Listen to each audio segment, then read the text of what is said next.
My name is Suzi Toole, and I'm standing to be your next Vice President from the further education sector because I believe deeply in the power of collective organisation and because I believe that FE deserves strong, loud, relentless representation at the heart of our union.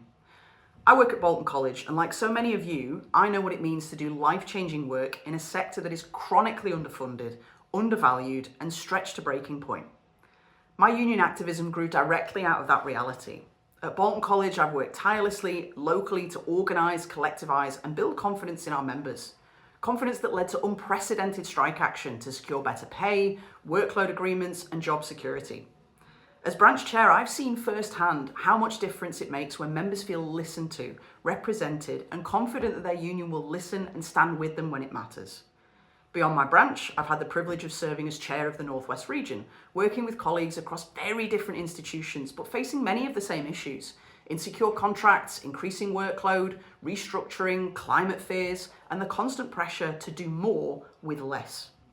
That regional role has reinforced something I believe strongly, that FE members are prepared to fight, but they need leadership that connects local organising to national strategy. In order for that to happen, equality has to be an integral part to any strategy. Equitable treatment for all is core to my union activism. Equality should never be treated as a side conversation, but as a core trade union issue, because workload, pay and pensions inequality, casualisation, job insecurity, they all hit marginalised members disproportionately.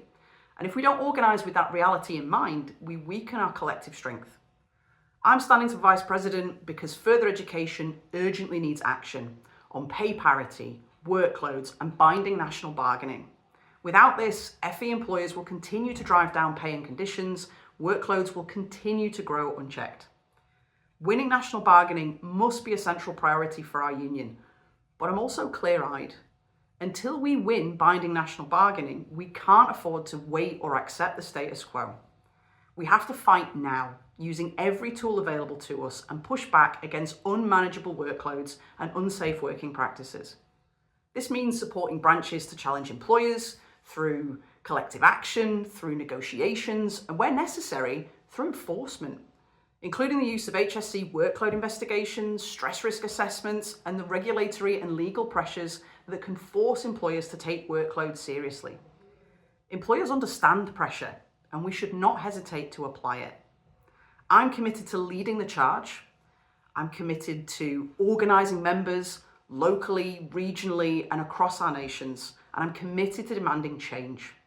To do this takes energy, drive, and a Vice President who will fight consistently with integrity for the sector that changes lives, develops our communities, and provides first, second, and third chances for every student who walks through our doors. That's who I am, that's why I'm standing, and that's why I'm asking for your support. So I'll have a go at answering the hustings questions that were put to us. Question 1. What political party or parties are you a member of? I'm not actually a member of any political party. My trade unionism is rooted in UCU's values of solidarity, equality of treatment, sustainability and collective action. So my first priority is, and always will be, our union members. I believe that UCU is strongest when it represents members across political viewpoints who share a commitment to working together and delivering results for members. If elected, my focus would be on building meaningful unity across our diverse membership by focusing on our collective strengths, common values and ambition, driving the change that FE and prison education and adult education so desperately needs, so that FE is viewed as a first thought and never an afterthought in government and union strategy. Question 2. What learning that specifically addresses the FE sector could be gained from the recent Labour Research Department survey results? What I saw as a consistent theme in the survey is that many members across FE feel that larger, better resource branches, HE institutions with long-standing activist cultures and permanent academic staff have disproportionate influence over strategy, Congress outcomes and industrial decisions. For FE members, that sense of disconnect is compounded by concerns that FE is underrepresented, under-prioritised and poorly understood within the union's democratic structures. Many in FE, adult and prison education members, they feel that while at the local level, branches work hard to support them, their concerns get lost as decisions move up the structure. And many at branch level don't really understand what those structures are. So it becomes a vicious circle and it leaves too many members out of the democratic loop. But the survey makes it very clear that the problem isn't apathy, it's time, workloads, and accessibility. Democracy that relies on complex procedures, long meetings, and factional cultures simply doesn't fit the reality or the time and workload pressures that we have in FE. So what should the union learn from this, and what would I do as VP? First, make sure that UCU democracy works around FE workloads. That means clear, short explanations of how decisions are made, more inclusive use of online and hybrid participation, and considering meeting timings that recognise FE teaching patterns.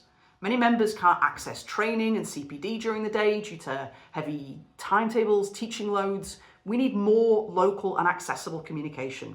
I've had members tell me that they've blocked the Friday emails because they find the information dump too overwhelming and the website too difficult to navigate.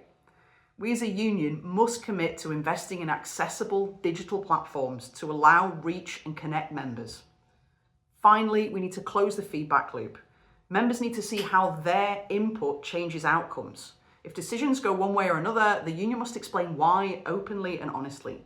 We need to listen to members when decisions affect them. Key example, the strike rally and the online briefings that I chaired were opportunities for Paul Bridge and the FEC to listen to feedback on how the strikes went, what the impact was, and what next steps members wanted. Democracy needs to be member-led, bottom up, not top down. We need a union that listens, then acts, then listens again. Finally, tackle the perception of hierarchy head on. FE members need to see themselves reflected in leadership, in priorities and campaigns, not treated as a bolt-on to HE. If we act on these lessons, the survey represents an opportunity to rebuild trust, strengthen participation, and make democratic engagement accessible and something that members genuinely want to get involved in. Question 3. How would you work to increase density in your sector? Density grows when union activity is visible, relevant, and winnable. I would focus on bread and butter workplace organising, supporting reps to map departments and evaluate workloads and pinch points, particularly in adult and prison education where staff are often isolated or casualised. We need recruitment through issues, not just infrequent membership drives. Issues like pay, workload, safety, casualisation, and professional autonomy and respect.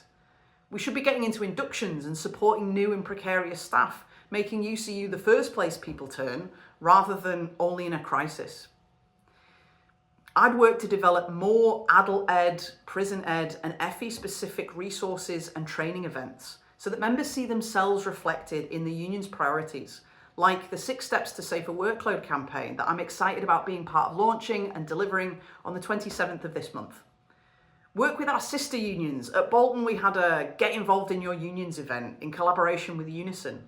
We had guest speakers, we had pasties, and got people talking and engaged, and more importantly, signed up as members and reps.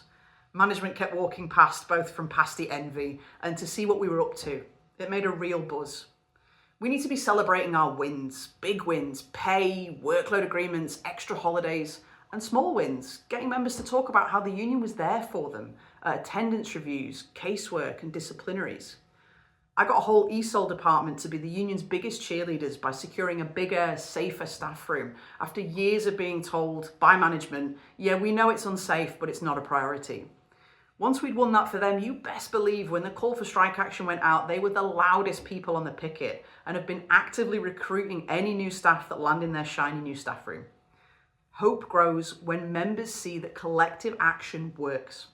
Density isn't just a number. It's about building confidence and a sense of shared power, and much of that comes down to those vital face-to-face conversations. Identify your natural leaders, get them to talk to people, set little winnable tasks, and get them involved. This is a big problem in prison ed where branches have been mullered by redundancies. There's a big job of work to be done talking to people, recruiting, organising reps, and rebuilding branches. As Vice President, if that means me going into prisons up and down the country, raising the profile of the union and having those organising conversations, I am fully prepared to put the work in to do it. Hopefully they let me out after.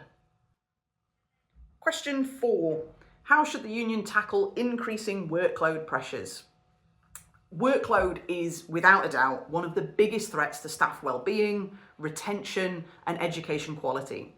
We know that 50% of FE staff leave within the first 3 years.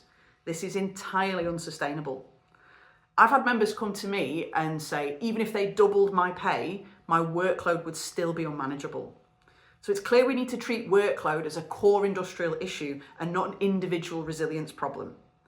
Binding national bargaining remains the goal and requires bold, joined up national strategy. But until we have that, we must utilise the practical steps and tools at our disposal.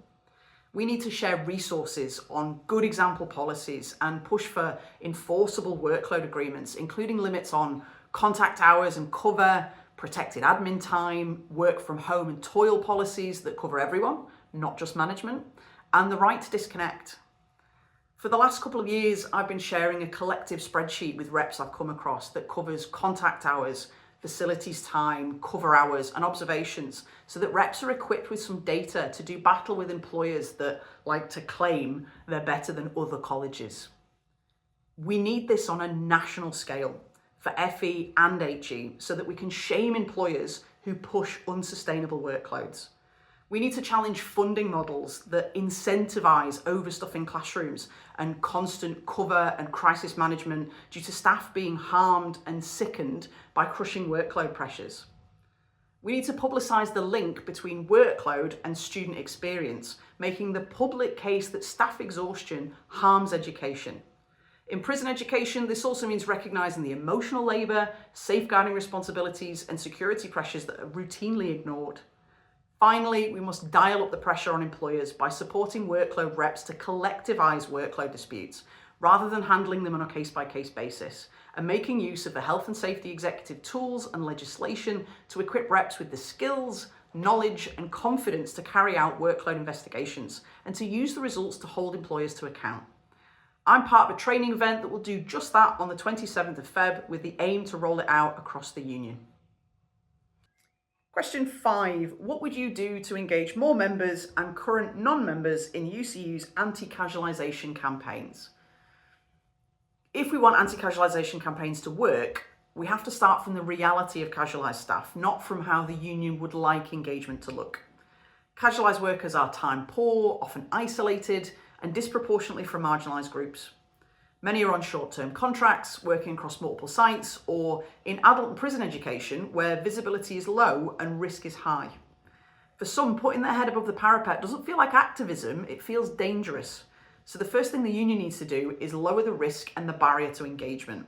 That means multiple routes into the union and its democratic structures, not just branch meetings, confidential online spaces, short surveys, one-to-one organising conversations, and accessible digital organising that fits in with fragmented working lives. We need clear assurances of protection and solidarity, especially for LGBTQ+, migrant, disabled and racially minoritized staff. We need casualised-led campaigning, where those most affected shape demands and strategy rather than being spoken for. Additionally, we need to connect anti-casualisation to everyone's job security. In the current climate, the line between permanent and precarious is increasingly thin. Redundancies, restructures, and funding instability mean that FE and HE both face these horrendous cuts. We need to work together. It's important that this is embedded across all of our bargaining and disputes. We need to use collective education so that casualised members hear directly about the realities of insecure work. We need to push for concrete outcomes, pathways to permanence, workload allocation, equal access to rights and representation. Finally, we must rebuild trust. Casualised staff will engage when they see that the union delivers and doesn't disappear when a campaign ends. Because if insecurity is allowed to thrive anywhere in our sectors, it threatens everyone.